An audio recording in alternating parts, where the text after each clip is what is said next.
Y conmigo, el nuncio apostólico en Panamá, Andrés Carrascosa Coso. Bienvenido a Next Noticias. Muchas gracias. Bueno, un viaje del Papa en el cual todo el mundo se preguntaba por qué 4 días en Cuba e inmediatamente su salida aparece este acuerdo de paz que libra a Colombia de 60 años de guerra. Hay veces en que las fechas coinciden y hay veces en que no coinciden, pero el Papa está muy involucrado en el tema del proceso de paz. Yo creo que para entender a este Papa hay que entender aquello de lo que él habla muchas veces, la cultura del encuentro. Y es la misma lógica en el tema de Cuba, Estados Unidos, de la guerrilla en Colombia. O sea, se trata de ir resolviendo. Podemos pensar distinto, pero podemos encontrarnos y podemos juntos mirar las cosas que unen para el bien del país o para el bien de la comunidad internacional. Yo creo que eso es lo que está en la base. Esta vez ha coincidido. Bueno, el Papa probablemente estaba siguiendo muy de cerca estas cosas. ¿Es casual que los 3 últimos papas hayan tenido como destino Cuba? Bueno, es una elección personal de ellos y los 3 son conscientes de que es un país, bueno, distinto, con una historia muy sufrida y con una iglesia muy sufrida. Entonces, sí, no podemos olvidar que se trata fundamentalmente de visitas pastorales. O sea, el Papa no va allí a dar lecciones, no va allí a cambiar, a decretar lo que tiene que ser cambiado. Se trata de dar esperanza a un pueblo y de que este pueblo vaya encontrando su camino. Y una iglesia que antes de la visita de Juan Pablo II era inexistente, después se ha visto que ha jugado un rol muy positivo en cuestiones de diálogo con disidencia, de salir del país determinadas personas, etc.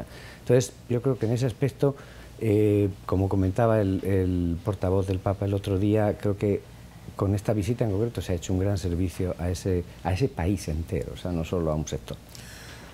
El Papa, unos discursos que hay que coger las palabras casi con pinzas. Por ejemplo, no hablar de disidencia en Cuba, no hablar de embargo en los Estados Unidos, es decir, tener en cuenta mucho la parte espiritual, pero temas terrenos, caminar entre algodones. No, yo creo que lo que hay que hacer es saberlos leer. O sea, él no habló de la disidencia, pero toda la homilía fue que hay que servir personas y no ideas. O sea, toda la ideología al trance. Fue tremendo, y delante de toda la cúpula. O sea, yo creo que va a cuestiones que son más de fondo. O sea, este Papa no es un politiquero. No aceptará nunca ser un politiquero. Pero va a cuestiones de fondo, que si se afrontan, las cosas se ven de otra manera. Y yo creo que a ese nivel él ha dado mucha esperanza a ese país. Por ejemplo, visto a vuelo de pájaro, Pablo VI tuvo esa visión de contención del comunismo, de volver a tener relaciones. Juan Pablo II fue el ataque frontal. Ratzinger fue tal vez alguien que fue a ordenar la casa después de los escándalos de pedastría. ¿Cuál es la misión de este Papa que se verá hoy algunos años después? Este Papa yo creo que está queriendo dar al mundo esperanza.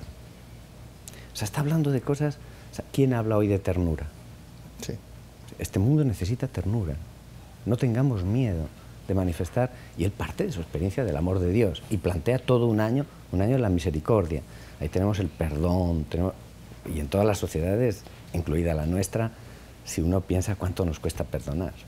Y así sucesivamente. O sea, eso está enquistado en muchos conflictos también nacionales e internacionales. Y yo creo que está tratando de desmontar esto y de dar esperanza a un mundo que no la tiene. Ustedes en la curia que conocen más de esto, este es un jesuita típico, porque siempre tienen ese pensamiento transversal que tal vez la mayor parte de la gente no comprendemos. Yo creo que lo que se dice más bien es que es un jesuita atípico, pero o sea, es un hombre que va al fondo de las cuestiones. O sea, repito, no hará nunca politiquería, no le interesa.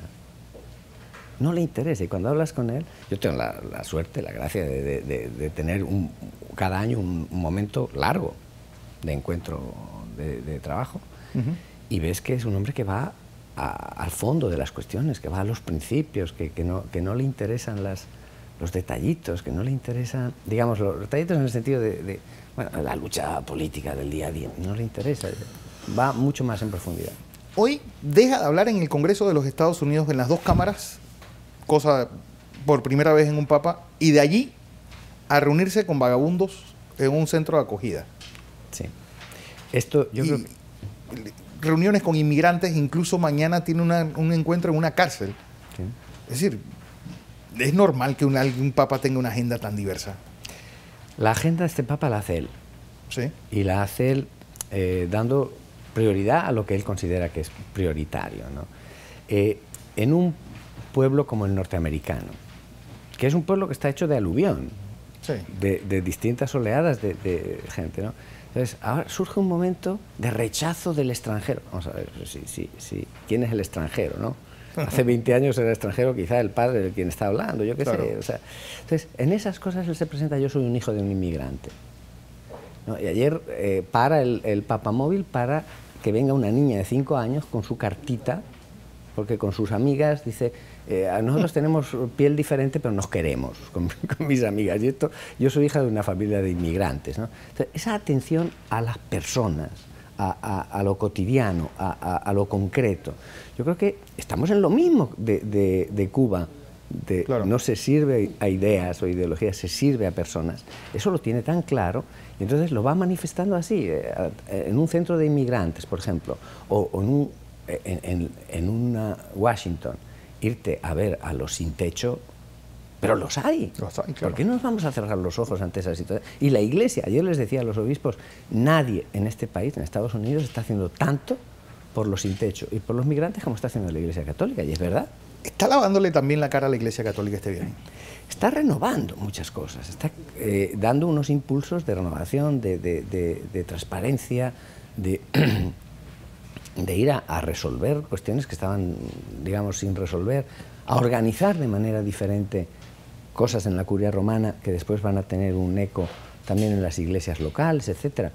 O sea, esa comisión de 9 cardenales, cada uno de un continente, para que estén todas las sensibilidades representadas y no sea una cosa como impuesta por una cúpula que no escucha, yo creo que me parece o sea, de una novedad enorme y ¿qué más quisiéramos? Que hubiera como ese frescor en el mirar a los problemas también a otros niveles de la sociedad, ¿no? La Iglesia tiene eso que mide los siglos como si fueran años. Tal vez el Concilio Vaticano II se quedó ya obsoleto a pesar de solamente han pasado 50 años desde que se hizo. Yo soy de la opinión de que los que piensan distinto, yo pienso que todavía no lo hemos puesto en práctica. Y este Papa tiene como prioridad sacarle las potencialidades. Lo que este Papa está haciendo son decisiones que son hijas del Concilio Vaticano II. O sea, este Papa está implementando el Concilio Vaticano II. Entonces, yo no soy de la opinión de hacer otro si no hemos implementado el que tenemos. Yo creo que este Papa va en esa dirección de, ya que aquello fue una primavera para la Iglesia, vamos a sacarle los contenidos porque como que nos quedamos luego muy aletargados. Vamos a sacar... Pasamos de la primavera al otoño y no pasamos por el verano. Claro, vamos a sacarle todas las potencialidades que tiene esa primavera y que llegue un verano, ¿no? ¿Cuáles son las conclusiones que se pueden decir de este viaje? Yo creo que todavía no podemos decir conclusiones, estamos en medio. Es el viaje más largo, de un día más que aquel que hizo a Brasil. A Brasil. Y yo creo que esas conclusiones se van a ir viendo un poco con el tiempo. No son, por ejemplo, el tema de Cuba. El tema de Cuba nace de una manera muy especial, porque este viaje a Estados Unidos está organizado desde hace 4 años. Desde hace 4 años se sabía que iba a haber el Encuentro Mundial de Familias en Filadelfia. Y el Papa va. Como después colaboró tanto a que hubiera aquel encuentro, cosa que reconocieron Obama y Castro, ir solo a una parte y no ir a la otra, claro. Entonces dijo, bueno, pues camino a Estados Unidos, paro en Cuba. O sea, así surgió, porque también había muchísima insistencia por parte del gobierno cubano y muchas cosas se decidieron también aquí en Panamá durante la cumbre. ¿Podemos ver este Papa en Panamá en algún momento? ¿Por qué no? Yo cada vez que lo veo le insisto en que venga, pero el tema es que él las prioridades las escoge de rodillas. Él entiende que hay una zona más sufrida, entiende que hay una zona más... y él va allí. O sea, ahora ha anunciado que va a África y va a República Centroafricana, que es uno de los sitios donde uno diría, humanamente, yo no pongo el pie ahí. Claro.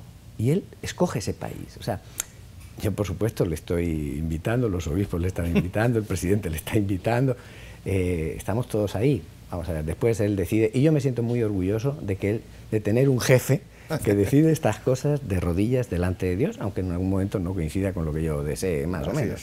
Pero, como siempre, un placer tenerle acá. Muchas gracias, muy amable. Andrés Carrascosa Coso, nuncio apostólico de Su Santidad en Panamá.